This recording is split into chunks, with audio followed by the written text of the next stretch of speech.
दिसंबर महीने में माओवादियों का पीएलजीए सप्ताह होता है और पीएलजीए सप्ताह के दौरान से ही माओवादी लगातार एक बैनर पोस्टर जारी कर रहे हैं, जिसमें उन्होंने 22 दिसंबर को एक दिवसीय भारत बंद का आह्वान किया है।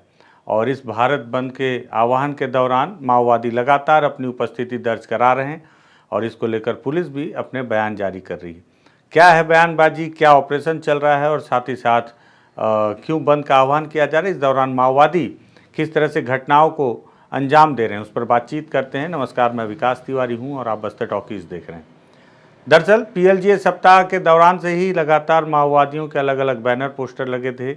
उन बैनर पोस्टरों में उन्होंने 22 दिसंबर को एक दिवसीय भारत बंद का आह्वान करने का जिक्र किया था और लोगों से अपील भी की थी कि इस भारत बंद को सफल बनाने में सभी अपना सहयोग करें।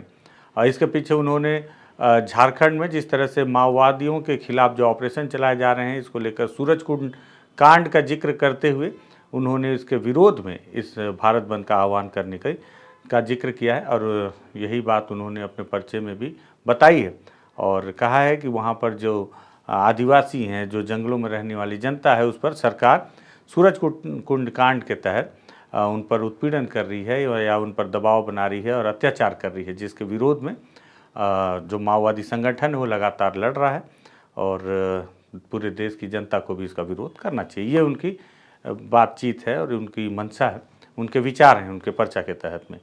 इस बंद को सफल बनाने के लिए और जब से छत्तीसगढ़ में विधानसभा चुनाव संपन्न होने के बाद, पीएलजीए सप्ताह के समापन होने के बाद से लगातार पिछले वीडियो में भी मैंने बताया था कि किस तरह से सरकार के बदलने के बाद से ही माओवादी लगातार अलग अलग घटनाओं को अंजाम दे रहे हैं, जिसमें कई जवान शहीद हो चुके हैं, कई सिविलियन भी मारे जा चुके हैं और कई नुकसान भी हो चुके हैं अलग अलग तरीके से। आज लेकिन इस मामले पर बस्तर आईजी ने अपना बयान जारी किया है। बस्तर आईजी ने क्या कहा, सबसे पहले ये सुनिए। प्रतिबंधित एवं गैरकानूनी सीपी माओवादी संगठन द्वारा 22 दिसंबर को भारत बंद का आह्वान किए गए थे। इस प्रकार जो माओवादी द्वारा कभी भी बैकफुट में रहते समय यदि उनकी खिलाफ प्रभावी रूप से कार्रवाई की परिस्थिति को देखते हुए भारत बंद या पीएलजी सप्ताह या स्थापना दिवस, इस दौरान कोई हिंसात्मक गतिविधि को अंजाम देकर इलाका में एक आतंक वातावरण निर्मित करने का उनका मुख्य उद्देश्य रहते हैं। इसको देखते हुए सीमावर्ती एवं अंदरूनी इलाके में लगातार सिक्योरिटी फोर्सेज द्वारा ऑपरेशन संचालित की जा रही है। आज भी जिला सुकमा एवं दंतेवाड़ा का सीमावर्ती इलाका में पुलिस और नक्सली मुठभेड़ में माओवादियों के एक डेरा को ध्वस्त किए गए थे और इसके पूर्व में भी लगातार अभियान संचालित की जा रही है। और 22 तारीख को जो भारत बंद को देखते हुए सभी इलाके में अलर्ट जारी करके रखा है और यथासंभव सभी क्षेत्र में किसी प्रकार का कोई घटना ना हो, उसी को लेकर लगातार सिक्योरिटी फोर्सेस को सावधान की गई। जैसा अभी वर्तमान में जो ऑपरेशन के दृष्टिकोण से लगातार सभी जिला में जो स्पेशल फोर्सेस जैसे DRG, STF, cobra, Bastar fighter, केंद्रीय अर्धसैनिक बल, सीआरपीएफ, बीएसएफ, आईटीबीपी, तमाम सुरक्षा बल द्वारा अपना अपना क्षेत्र में अंदरूनी इलाका में, सीमावर्ती इलाका में लगातार ऑपरेशन संचालित कर रहा है। उसका हाल फिलहाल में कई जगह नक्सल डेरा ध्वस्त भी किए गए थे, उनका स्मारक भी ध्वस्त किए गए थे। उसके अलावा कई माओवादी कर गिरफ्तार भी किए गए थे। तो मुठभेड़ में भी संभवतः 2-3 माओवादी को गोली लगने की भी जानकारी प्राप्त हो रहा है, उसका तस्दीक की जा रही है। इस प्रकार लगातार इलाके में सुरक्षा बल द्वारा एक ऑफेंसिव तरीके से ऑपरेशन संचालित की जा रही है। तो सुना आपने किस तरह से बस्तर आईजी ने बताया कि 22 दिसंबर को माओवादियों ने बंद का आह्वान किया जरूर है। इसके पहले भी माओवादी संगठन समय समय पर अपने कैलेंडर के अनुसार पीएलजीए सप्ताह या शहीदी सप्ताह मनाता रहता है। इस दौरान अपनी उपस्थिति दर्ज कराने की कोशिश करता रहता है, लेकिन पुलिस के जवान पूरी तरह से मुस्तैद होते हैं, अलर्ट रहते हैं और उन्हें विशेष हिदायत दी जाती है कि ऐसे मौक़ों पर और भी ज़्यादा अलर्ट रहें ताकि माओवादी किसी बड़ी घटना को अंजाम ना दे पाएँ, छोटी मोटी घटनाओं को भी ना अंजाम दे पाएँ। इस पर भी पैनी निगाह जवान बनाए रखते हैं। साथ ही साथ सुरक्षा बल के जो तमाम उपकरण है उसकी सहायता भी इसको लेकर ली जाती है। तो 22 दिसंबर को भी जिस तरह से माओवादियों ने एक दिवसीय बंद का आह्वान किया जरूर है, लेकिन फोर्स जिस तरह से मुस्तैद है, बस्तर के हर चप्पे चप्पे पर माओवादियों को कोई भी बड़ी घटना उन्हें करने में सफल होने नहीं देगी। इस बात का दावा बस्तर आईजी सुंदरराज पी ने खुद इस वीडियो में किया जो आपने अभी सुना। लेकिन यह आज का वीडियो था बस्तर आईजी का, लेकिन शाम होते होते माओवादियों ने अपनी मंशा जाहिर करना शुरू भी कर दिया है। हालांकि आपको बताऊं कि आज बीजापुर के इलाके में ही माओवादियों के साथ जवानों की एक मुठभेड़ भी हुई। इस मुठभेड़ में जवानों ने यह भी दावा किया कि मुठभेड़ के दौरान 5 से 6 माओवादियों को गोली लगी है। हालांकि जो माओवादी घायल हुए हैं उन्हें गिरफ्तार करने में जवानों को सफलता नहीं मिली, क्योंकि जब मुठभेड़ होती है वहाँ की परिस्थितियाँ कुछ ऐसी होती हैं कि आपको दुश्मन को नुकसान पहुँचाने के साथ खुद को सुरक्षित भी रखना होता है और अपने हथियारों को भी सुरक्षित रखना होता है और आपको सकुशल वापस भी लौटना होता है। ऐसे में इस बात की पुष्टि जवान ही अधिकतर करते हैं कि वहाँ की वस्तु स्थिति क्या थी। तो जवानों के अनुसार घटनास्थल पर लगभग 5 से 6 माओवादियों को उन्होंने अपनी आंखों से देखा गोली लगते हुए, जो घायल थे, और उन घायल माओवादियों को उनके साथी अपने साथ ले जाने में सफल रहे। शुरुआत जवानों की सफलता से शुरू हुई और ये देर रात जब हम ये वीडियो को शूट कर रहे हैं और आपको ये जानकारी बता रहे हैं, तब तक माओवादियों ने अलग अलग स्थानों पर कई घटनाएं की। सबसे पहले उन्होंने जगरगुंडा से दंतेवाड़ा जाने वाले जो रोड है, अरनपुर वाले रोड में, वहाँ पर सड़क निर्माण के कार्य में लगे एक पिकअप जो कि डीजल पहुँचाने गया था, उसे आग के हवाले कर दिया।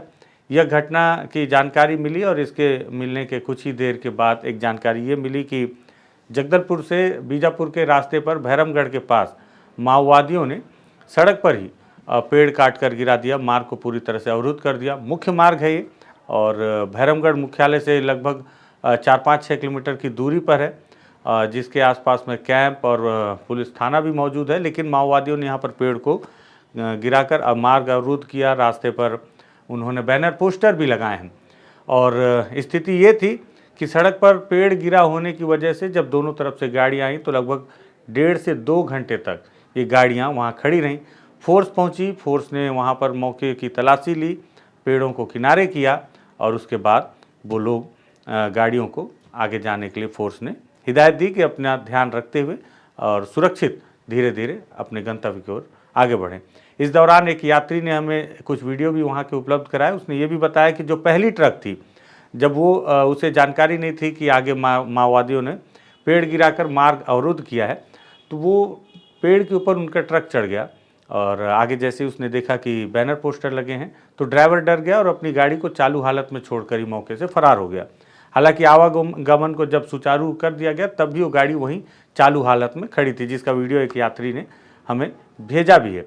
और उसने ही बताया कि लगभग 1.5 से 2 घंटे तक यह दोनों ओर मिलाकर लगभग 40 से 50 गाड़ियाँ खड़ी थीं और जब फोर्स ने रास्ता बहाल किया तब वो सब अपने गंतव्य की ओर बढ़ पाएँ। वहीं दूसरी ओर सेम समय पर कोंटा से जो सुकमा का रास्ता है, आहेरगुड़ा और इंजरम के इलाके के आसपास में माओवादियों ने 3 गाड़ियों को आग के हवाले कर दिया है, जिसमें एक यात्री बस है जो कि हैदराबाद से आ रही थी, 2 जो ट्रेलर गाड़ियां हैं जिसमें बताया जा रहा है कि 4-4 करोड़ की मशीनें जो कि एनएमडीसी के लिए आ रही थी वो भी उस पर लोडेड थी। इन सभी गाड़ियों को माओवादियों ने आग के हवाले कर दिया है। यात्री बसों से जो यात्री सवार थे उन्हें उतार दिया गया। उसके बाद उन्हें चेतावनी दी गई कि वो पैदल ही आगे का रास्ता तय करें और उन्होंने सभी गाड़ियों को आग के हवाले किया।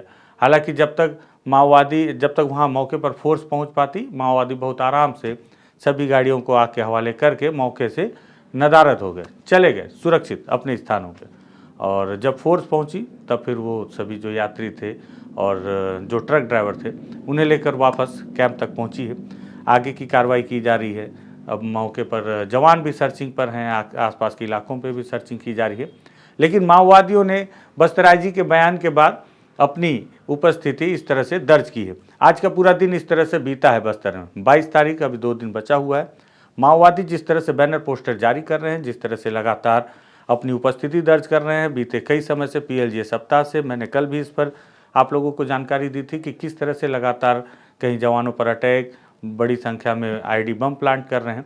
तो वो अपनी मंशा जाहिर करने पे पीछे नहीं हट रहे। वही फोर्स अपनी इस चुनौती को स्वीकार करते हुए बस्तर के जो पुलिस अधिकारी हैं वो भी इस उनकी चुनौती को स्वीकार कर रहे हैं और दावा कर रहे हैं कि माओवादी कुछ भी कर लें, उन्हें उनके मंसूबों पर कामयाब नहीं होने देंगे।